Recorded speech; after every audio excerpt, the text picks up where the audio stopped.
యావరేజ్‌గా ఎంత time పడుతుండొచ్చు madam? ఒక ఒబీస్ పర్సన్ ఉన్నాడు. యావరేజ్‌గా ఒక 110 కేజీస్ అంటే ఒబీస్ అంటాం. ఓకే. అతను మరీ 20కి అయితే రాలేడు. అట్‌లీస్ట్ 70 80 మధ్యల బ్యాలెన్స్ కావడానికి ఎన్ని డేస్ పడుతుండొచ్చు? కరెక్ట్‌గా మీరు క్యాలరీ డెఫిసిట్ మెయింటైన్ చేస్తూ, క్యాలరీస్ బర్న్ చేస్తూ, మంచిగా ఎక్సర్సైజ్ మరీ ఎక్కువ ఓవర్ ఎక్సర్సైజ్ చేయకుండా నార్మల్‌గా walking, cycling, swimming, normal exercise చేస్తూ ఇవన్నీ చేసిన ఒక 3 to 6 మంత్స్‌లో మీకు రిజల్ట్స్ ఉంటాయి.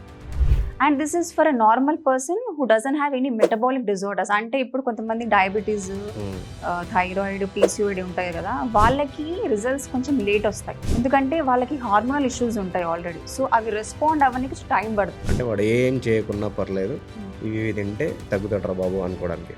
సో మేజర్గా ఇప్పుడు కార్బోహైడ్రేట్స్ మొత్తం నెగ్లెక్ట్ చేయాలి అని అనట్లేదు నేను. హ్మ్. కార్బోహైడ్రేట్స్ మెయిన్ పర్పస్ ఏంటంటే ఎనర్జీ సోర్స్. సో మీరు బాగా వర్కౌట్ చేస్తున్నారు, బయట పని ఎక్కువ ఉంటుంది, మీరు అంటే బేసిక్గా ఇప్పుడు సాఫ్ట్వేర్ వాళ్ళు ఏంటంటే కార్బ్స్ అవాయిడ్ చేస్తారు because they don't work out side. అవును. వాళ్ళ పని ఎప్పుడు కూర్చోవడమే కాబట్టి they eat less carbs and that is the right thing.